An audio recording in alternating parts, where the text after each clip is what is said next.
welcome to Veterans Forum.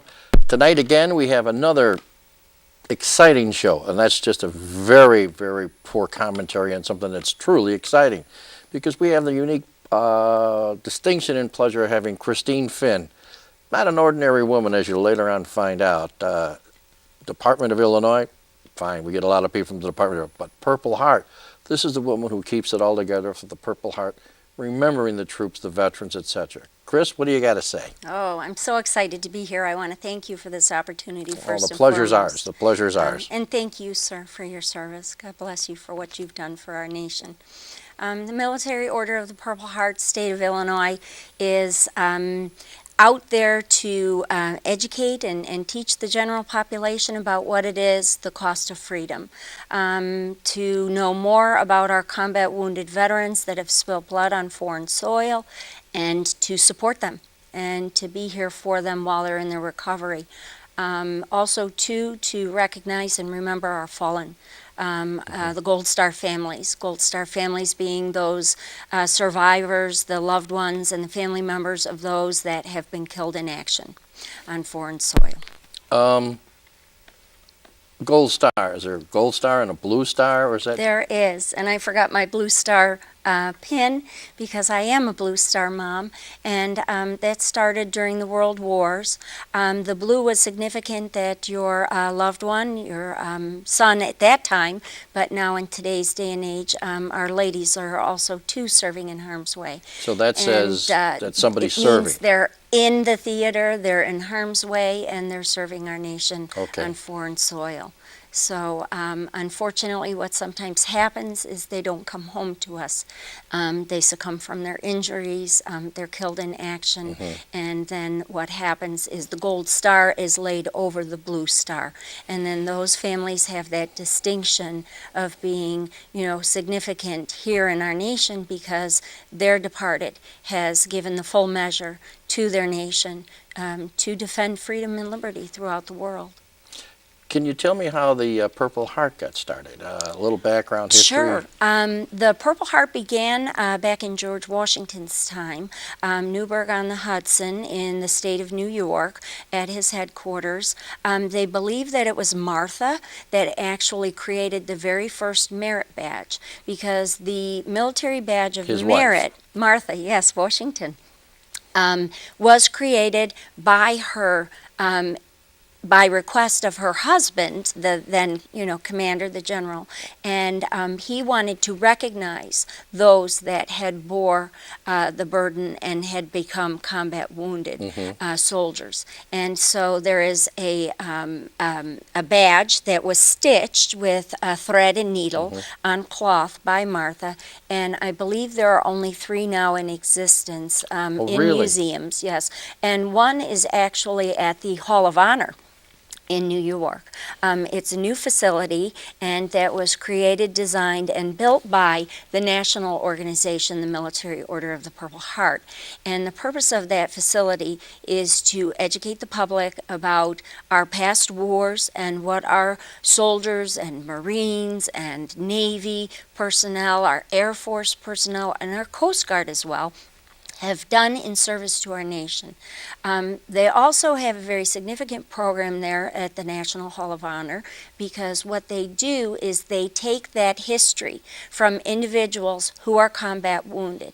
Now, the difference between the Hall of Honor and what is being done by the Veterans History Project is that those individuals that would like to submit their experience, their history, their story, that is vetted.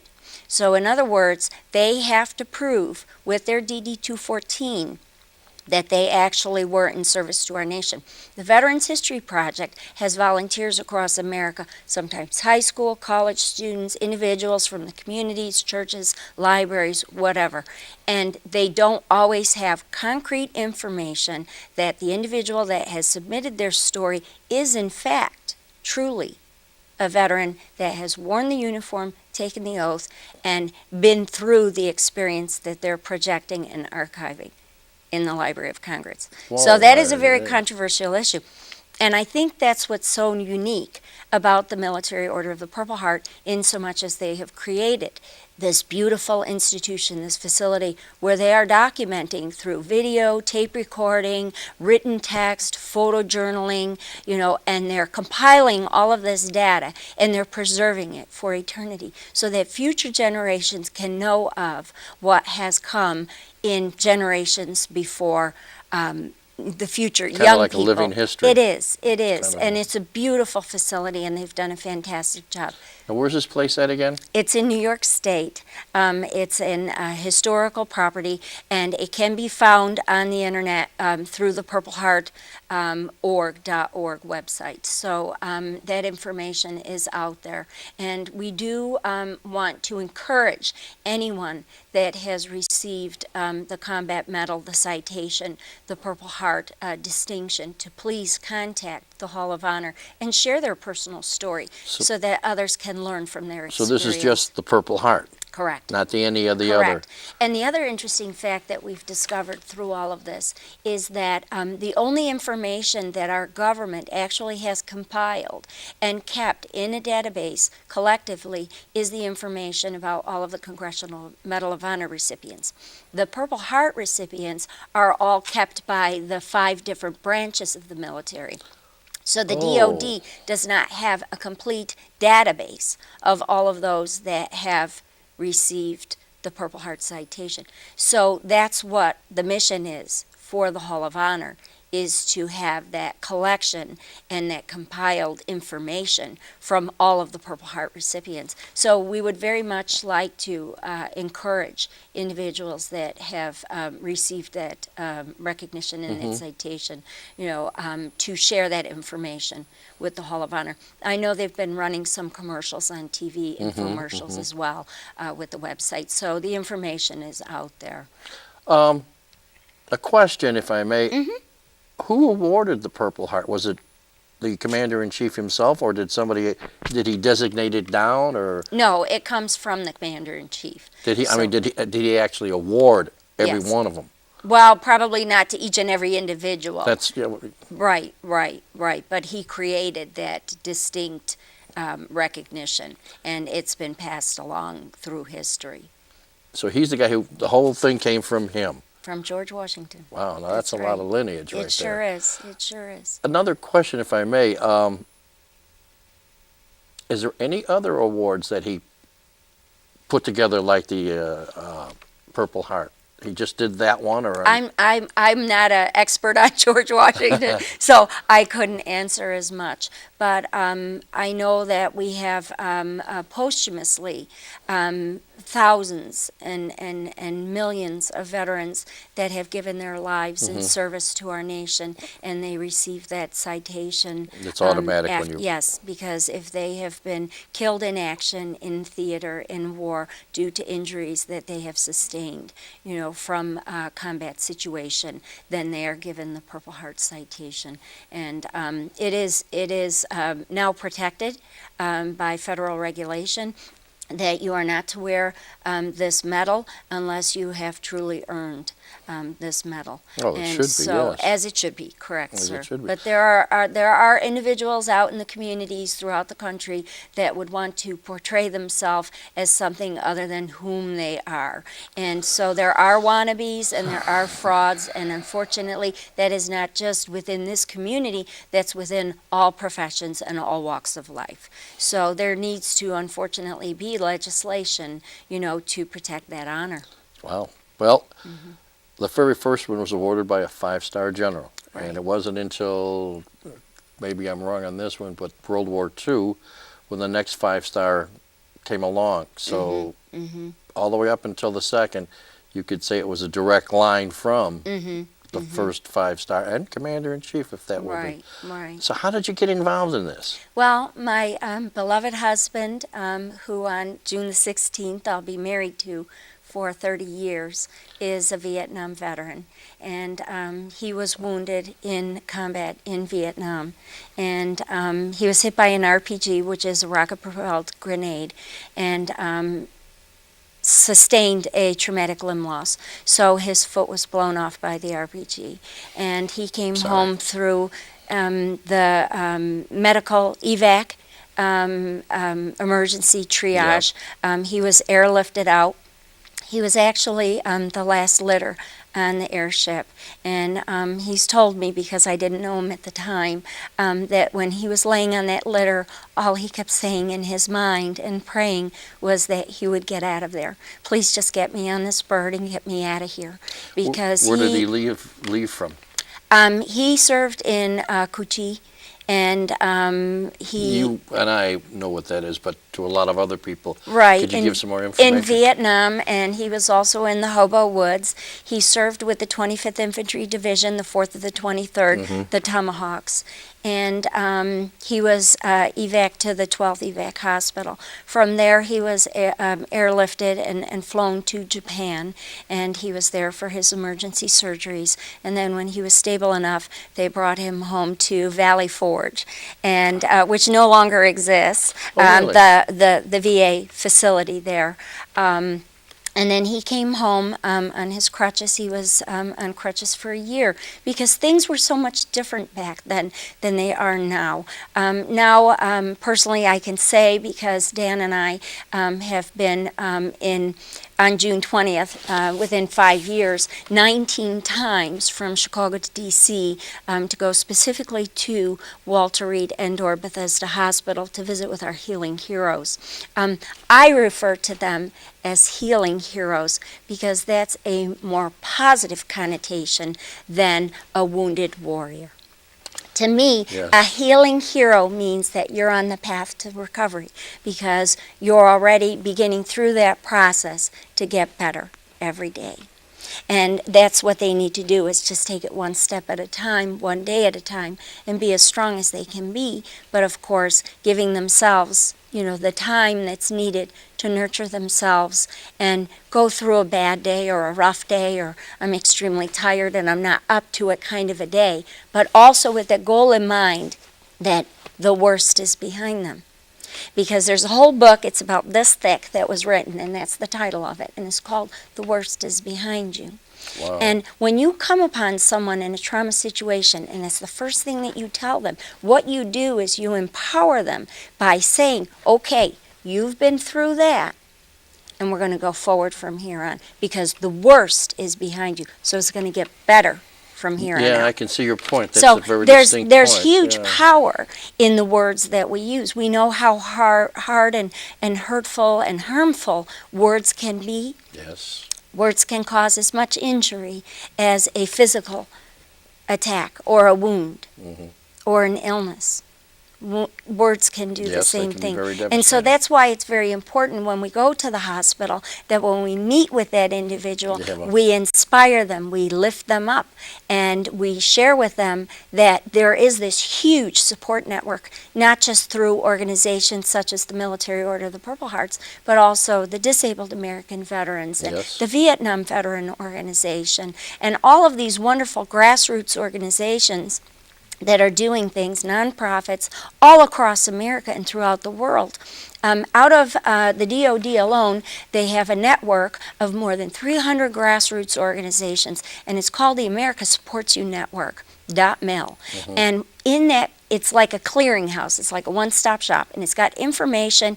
If someone is looking for, say, care packages, they can go to Operation Support Our Troops Illinois. Can you give that website again? Sure, it's Slow, because some of our people Okay. list a little slow. www.asy.mil. Mil is for military, and ASY is for America Supports You.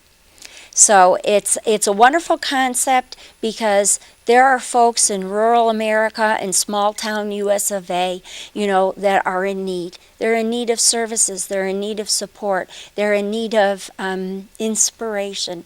They're in The whole gambit, right? Basically exactly, saying that, yeah. exactly, because we have our walking wounded from all generations. We as citizens, when we come upon a veteran, may not see their physical scars, but internally they may have emotional challenges because of what they've been exposed to and what they suffered from. And so that being the post-traumatic stress disorder or the PTSD is also a ramification of what they have been through their history, through Yep. their experience, through their service in a war environment. And there are individuals that have PTSD also too from the general public. So that's why the last time I went to Washington, D.C., that was my goal, was to remind our legislators that they need to fund the national health care system, because any research, any study, any ongoing technology and advancements that we can provide as a nation not only benefits the veteran population, but also to the general public. So we need to keep instilling monies into research and development. There's a wonderful piece of equipment. They have it out at Alexian Brothers out in Hoffman Estates. And the technology that they have right now, it's in a research mode.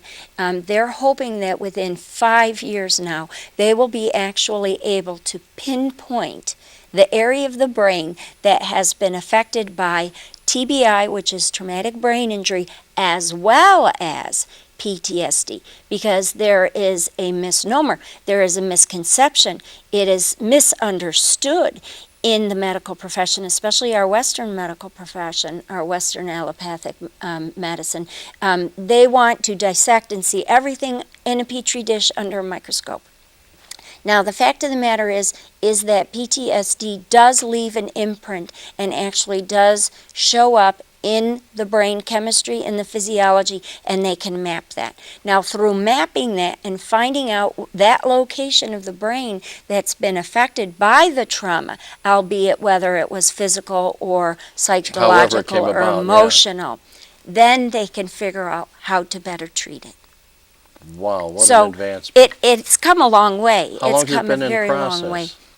I actually don't know how long ago they began developing it, but they are working very hard on it. They also have very innovative and new technology to help the individual that has sustained post-traumatic stress disorder to work through it through a treatment process and to improve. And so things aren't as overwhelming, and or debilitating as it can be. And I think that the most important thing that we can project then is that there's hope. And Yes. that no one is alone. That we're all striving for the same goal. We're all trying to do the same thing. Exactly. So we shouldn't be separated by being different organizations, different. It's not about titles. It's not about egos. I could care less about this, having a title within the organization. The most important thing is that we help to heal a GI one at a time. We can't possibly take on 24 million all at once. But each and every American here in this country has the means and has the capability to be able to do something outside of themselves. Pay it back, pay it forward, and make a difference. Can you tell the listening public, most of should know, but what does the term GI mean?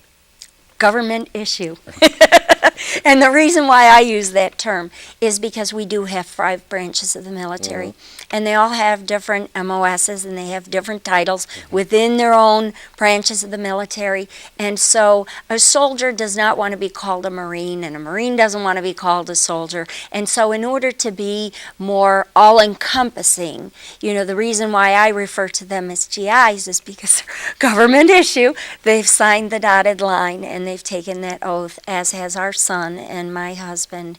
And, the reason why I do what it is I do is because I get to live in the greatest country in the world. I am not naturally born American citizen. I came to America from a foreign land, and I am so blessed to be here and to have all of the freedoms and the liberties that I do. I vote every election day, and we share information on voting records. So we are engaged. We are proactive. We do pay attention. We educate ourselves. We know what's going on in Washington, D.C., and I've marched 4 times in a row 4 years in a row to Washington, D.C. to meet with our legislators and impress upon them the need for them to properly fund all of the programs that our veterans and our troops, our Gold Star families, our POWs and MIAs, all of those individuals, they have earned it and they deserve it. And this is a no-brainer to me, because the fact of the matter is if we want a future security for America, then our population And our government needs to show due respect, honor, appreciation, and provide for those that have taken the oath and served in a most profound way. Because they, in fact, have even given in that contract the possibility that they're laying down their lives for this country and her citizens. Can I ask you, what country did you come from? I was born in the Netherlands, and my father was a self-taught man, and he originally started out working on a cruise ship, the Holland American Cruise Line. He came back and forth from America to Holland, and both my parents lived during the Nazi occupation in Holland, and their country was overrun by the Nazis. And there were 6 children in my father's family and 3 in my mother's. She had 2 brothers, and her one brother died during the war from tuberculosis. And it was a very hard time for them because we don't really know what that is here. No. We don't know what that's like. And they were starving, and they were freezing, and they were scared, and they didn't know if their tomorrow was coming. So when we had the opportunity to come to America, my father instilled in us that we needed to show our appreciation and pay back the wonderful blessings and the opportunities that we have to be here and live this great life. You know, to have employment, to have freedom of religion, you know, freedom of speech, to be able to go to Washington and express our opinions on different issues, to debate and dialogue where other countries are oppressed and suppressed and they don't have those liberties. Can I ask you a question? I know you. Yes. We're going to be ramping it up pretty soon here, Okay. and there's nobody can say that you haven't got enthusiasm or a lot of heart and desire and passion for what you do. Is there anything that stands out that you want to say? You got a chance now to pick something out. Be involved. Be involved, become engaged, become a part of the process.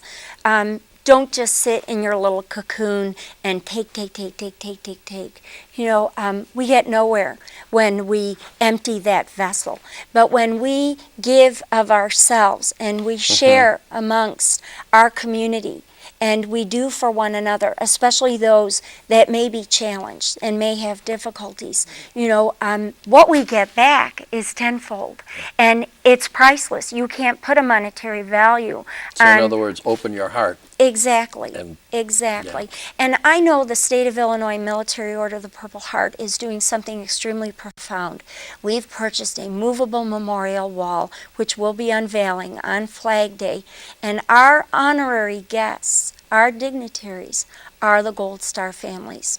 This wall has a ceramic tile portrait of each one of the fallen from Operation Enduring Freedom, Operation Iraqi Freedom. So those that were killed in action in both the theaters of Iraq and Afghanistan, or who succumbed to their injuries, perhaps they passed later on from what happened to them overseas, and we are honoring them. Quick question. Yes, How sir. much involved is the present governor involved in this? I would imagine he would be somewhat familiar. Governor Quinn has done a phenomenal job because he has attended every funeral and memorial That's service. not just saying And he does. He has, and we have run into him more times than not because Dan and I try to attend as many of the services as we can, because what we're expressing to that family of the fallen, to those individuals that are gathered there, is we care.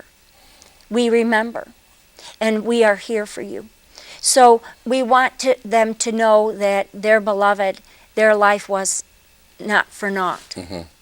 Well, That we will continue To their be. legacy. good.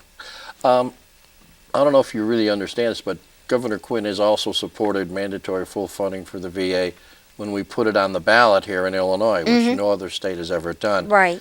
And I would tend to think that it would be helpful to your organization in saying, hey, the whole state's behind you, not just Right. one organization, little of this, Right. but the whole state is putting it on the ballot. Exactly. And it should be on the ballot in the next, in the primaries again. And that's something that no other state has ever done. And, I And mean, it's been too long in coming because there should never be a shortfall of monies to care for those that have gone above and beyond and served their nation so honorably. And I would only hope that never again will a generation of veterans leave another generation behind. So this youngest, greatest, they are the strongest generation, has in turn turned around and thanked the Vietnam veteran, because it's because of what they didn't get that they're getting provided, the services and the benefits and the increase in programming. As far as the GI Bill is concerned, compensation for the families of the fallen, all of those things have only just begun to morph and Well, Christina, improve. Thank you. The pleasure is mine and undoubtedly. And mine, sir. And on behalf of a grateful nation, I want to thank you, sir, for your service and sacrifice. And may I present you with this patriotic pillow. And may it serve as a reminder to you of how much we love you, we respect you, we honor you, and we're praying for you. So God bless you, and thank you for all that you've done. We've delivered now more than 11,000 of these throughout the world, and my goal is 24 million, so I need help. So we'll talk about that another day. Yes, ma'am. Yes. God bless you. Give me a hug. You did a nice job. Thank you for having me. Oh, pleasure and honor is ours. And thank you. I accept this for all of us. Yes, I do from the heart. From my heart to you. Thank you. From America. It comes from our citizens across America. Just wish it didn't take 40 years. Yeah, I'm not easily lost for words, but I don't know what to say after thank you. Keep up the good work you're doing. You're making a difference. Yes, ma'am.